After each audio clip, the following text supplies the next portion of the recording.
Thank you so much for choosing to remain on the #1 business channel in East Africa, Smart 24 TV, as we drive your business. My name is Anthony, and we are talking the national budget. This is the point. And I'm talking to Ms. Akello, who is from CS Bank, as well as Mr. Rubankin Patrick from the same institution. Now, Ms. Julie, when we went into the break, Mr. Patrick was concerning to the fact that actually the prioritization has been there, and we have all these priorities set, and government is actually on course to try to implement some of these programs like the NDP3. In your own view, would you concur to the same fact that the prioritization, for example, given the budgeting we have currently, is in line with these other programs? It's true, because we have a development plan that is guiding our planning and budgeting. And of course, within the development plan, there are priorities, which I believe government is following. I know government is following. But just to ask government a question, I wish they were here, is that what is guiding our prioritization? Because when you look at the program working groups that we alluded to earlier, all these programs are supposed to be having them. But you realize that only 4 have been constituted, and they have their performance reports. Now, with the performance report, then you can know how is the program performing, what is it that is required to ensure that the program even performs better, what is happening to the other 16 without reports. And so the big question is, what is it that is guiding government prioritization? Again, with the NDP3, you realize that development, the district development plans, the local government entities are supposed to be aligned to the NDP3. But you realize that we are in the 3rd year of implementation.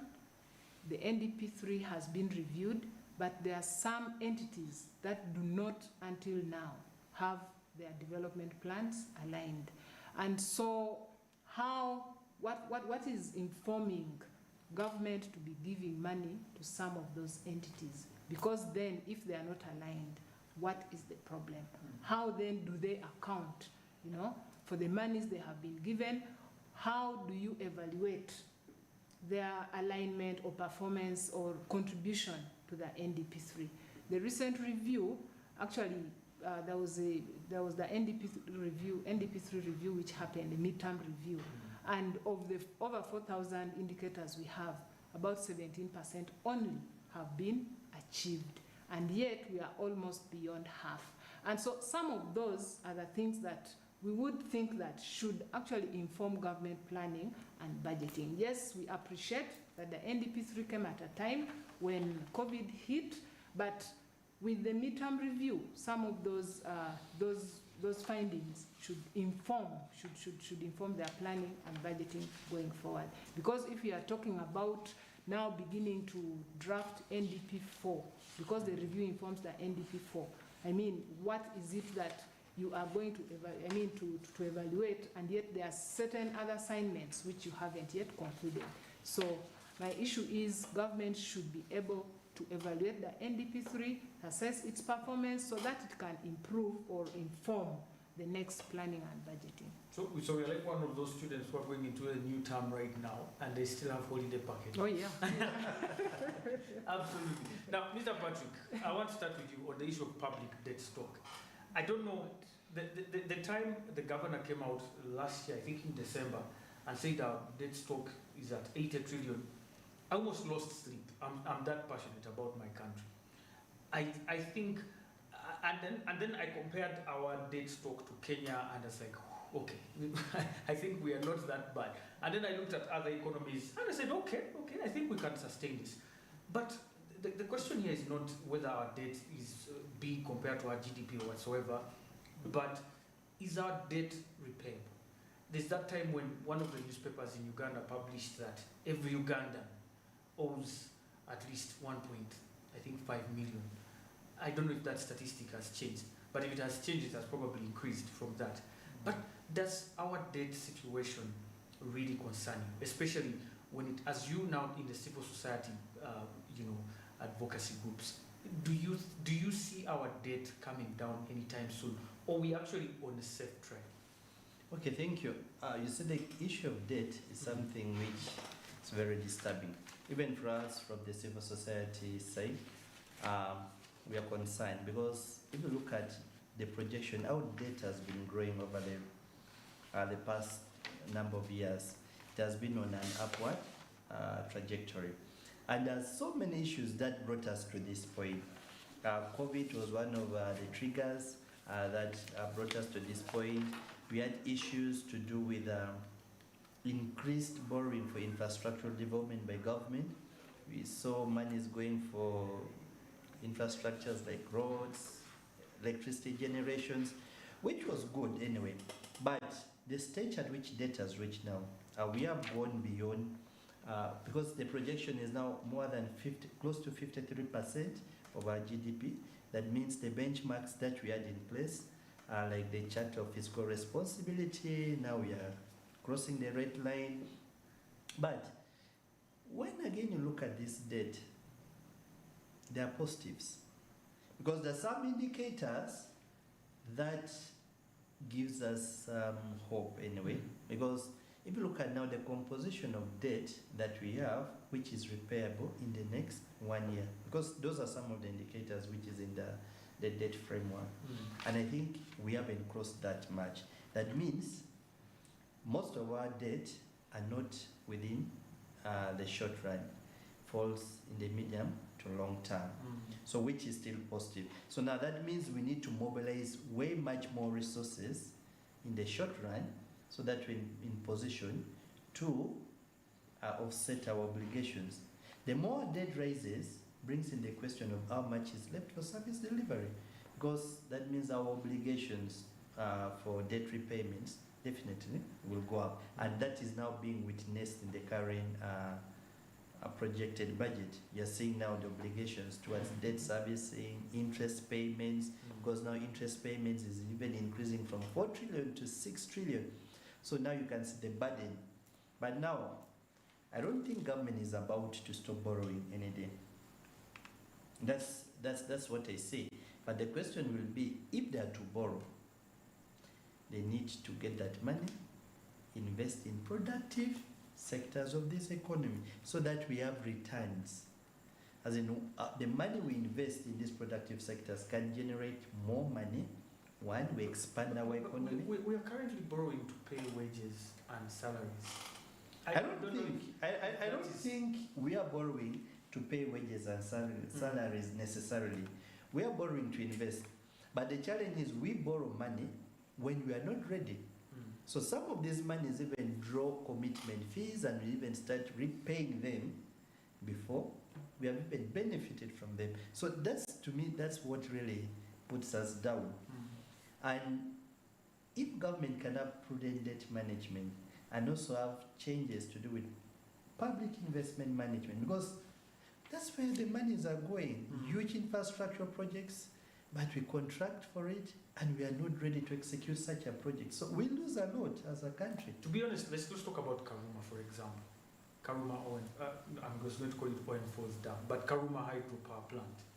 Have we started reaping, for example, from such an investment? Because I know that money was borrowed from an external entity. Yeah, I think Karuma falls among the projects that were not ready from the start. And it has, over the years, had cost overruns, time overruns. We have failed to deliver the project within the stipulated time. That means the planning wasn't done right, and yet it was contracted. We contracted huge sums of money through debt to finance it. So now those are the things that we want to see government address progressively. Yeah. Oh, interesting. Yes. Maybe just to add on what Patrick has said, you earlier talked about non-concessional borrowing on non-concessional terms. Just to let you know that government is planning to borrow an amount of 2.8 billion shillings from 298 from non-concessional sources. What does that mean? Usually, when government wishes to borrow from non-concessional sources, it means, of course, high level of debt. the cost of that particular loan is higher, the conditions are kind of stringent, and so the reason why government actually goes for them is that there is a bit of flexibility, especially if they are doing it for budget support. There's a bit of flexibility. In terms Now, of what? the What concessional loans usually come with conditions, because usually government picks them from multilateral institutions like World Bank, IMF, but then World Bank will have a policy that, okay, if you are taking that loan, then you are going to put it in maybe education or health, and these are the terms at which you are going to do business with that loan. But a non-concessional loan or a commercial loan, government just, the person lending to you just gives it to you. It is up to you to know how you are going to use it. Here, World Bank will monitor how you are performing, and they will release it in batches, knowing that, okay, the first phase, you have actually achieved what had been targeted. In the next phase, then we can disburse, then you have also achieved. So the disbursements go on based on the kind of achievement. But the non-concessional, government is free to use that money the way they want to use it. And so that is why usually government prefers to go that way. However, it is very expensive. And that is why part of the interest rate for the next financial year is projected to rise. So, wait. I want to know, the non-concessional borrowing gives us discretionary spending. In other words. Oh yes, it does. But at a cost. At a cost, a high cost. Sometimes the interest rates are higher. The other is the repayment period is very short. Okay. And so we have Chinese loans. That is an example of it. The Chinese loans could be part of it. Then from commercial banks, loans from commercial banks is part of it. What happens is when you borrow from a commercial bank, we need to know that commercial banks take cash as part of their asset.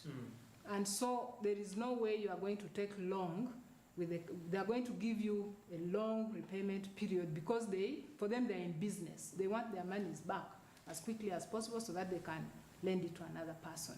So those ones are flexible.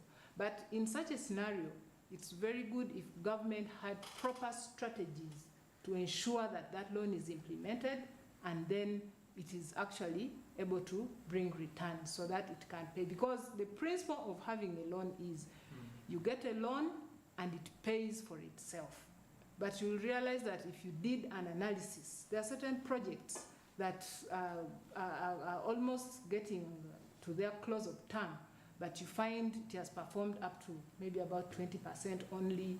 Some even get extensions, but the fact is you are paying commitment fees, you are paying interest on it, and the longer the period, the more expensive it becomes. So I want to put it in perspective here. For example, the express highway, we have a toll fee right now. Is that toll fee going to pay the loan? Is it part of the return of us having constructed that road? I have not done a critical analysis into the expressway loan, but if that is exactly what government intends to do, then the analysis of how much money is coming in should inform whoever picked the loan that indeed within the specified period, that strategy will have to clear that loan. It depends on the time period and the projection of the monies that are coming through. Wow. Yeah. Mr. Patrick, when shall we get back to concessional borrowing? Because it seems now we have a huge appetite for these non-concessional loans. Because, I mean, look at the most recent loans that government is taking, most of them that we know about are non-concessional. And yet, she has just clearly mentioned some of the small conditions that we could be able to fulfill for our concessional borrowing. Because, as she has mentioned, I don't think we are about to stop borrowing. So the problem or solution shouldn't be stopping borrowing, but borrowing in a more friendly way. So what would you advise government in terms of borrowing money at this point? Okay, I don't see also government stopping borrowing loans which are non-concessional. I see it still something which is going to continue happening. But to me, what government really needs to prioritize now it's not more borrowing.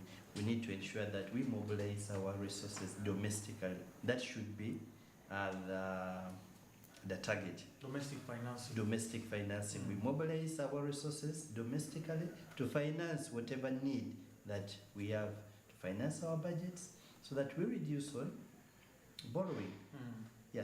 Whether concession or non-concession. Yes, that should be. Concessional loans are fine, but realizing more revenues domestically is critical, because it means even if we are to borrow, we only borrow to finance a small gap than what we are doing now. Then also, if we are to borrow, we need to also ensure that the projects we are borrowing for are ready and ready to receive money.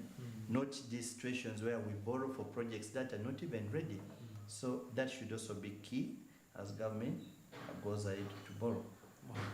Thank you so much for your insights, Mrs. Juliet. Thank you so much for coming. Thank you. I enjoyed the show. And of course, Mr. Bankeni, thank you so much for those insights. You're welcome. Thank you. You're welcome. Thank you so much for all of you who are on social media. I've seen Ian Kennedy here, Sophia, Orukundo. Thank you so much for all your comments. Definitely will keep you posted on whatsoever is happening. My name is Anthony. You've been watching The Point, and we've of course discussed matters concerning the national budget with the civil society budget advocacy group members here who are actually contributing to the views that you just listened and watched. And of course, I'll catch you next time, same place, same time. Remember to stay tuned at Smart 24 TV. More is coming your way. The news, of course, in a few, and more programming concerning business. My name is Anthony. See you next time. Bye for now.